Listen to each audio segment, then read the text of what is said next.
कडमेश्वरमध्ये city India news चॅनलच्या नवीन कार्यालयाचे उद्घाटन उत्साहात संपन्न। कडमेश्वर येथे सिटी इंडिया न्यूज चॅनलच्या नवीन कार्यालयाचे उद्घाटन काल मोठ्या उत्साहात पार पडले। या कार्यक्रमाला अनेक मान्यवर, पत्रकार बंधू आणि स्थानिक नागरिक मोठ्या संख्येने उपस्थित होते। कडमेश्वर तहसीलमध्ये कार्यालय सुरू करण्याचं धाडस आपल्या सिटी इंडिया न्यूज चॅनलचे कडमेश्वरचे धडाडीचे प्रतिनिधी रुपेश मेश्राम सर यांनी सिटी इंडिया न्यूज चॅनलचे जे स्वप्न बघितलं होतं आज ते पूर्ण केलं। धन्यवाद रुपेश मेश्राम सर, तुम्हाला सिटी इंडिया न्यूज चॅनलतर्फे सर्व प्रतिनिधींचा सॅल्यूट। त्याचप्रमाणे या यशामागे मुख्य संपादक गणेश चौधरी सर यांची अथक मेहनत, जिद्द आणि संघर्ष दडलेला आहे। अगदी शून्यातून सुरुवात करून त्यांनी सिटी इंडिया न्यूज चॅनल उभं केलं। अनेक अडचणी, आव्हाने आणि कठीण परिस्थितीचा सामना करत त्यांनी कधीच हार मानली नाही।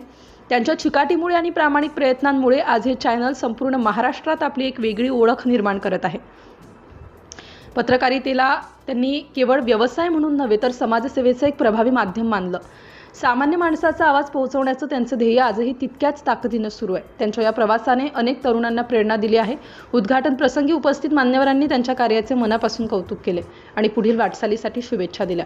कडमेश्वरमध्ये सुरू झालेलं हे नवीन कार्यालय निश्चितच भविष्यात अधिक यश मिळवेल असा विश्वास सर्वांनी व्यक्त केला। अमोल पुरी, कार्याध्यक्ष, महाराष्ट्र राज्य, सिटी इंडिया न्यूज।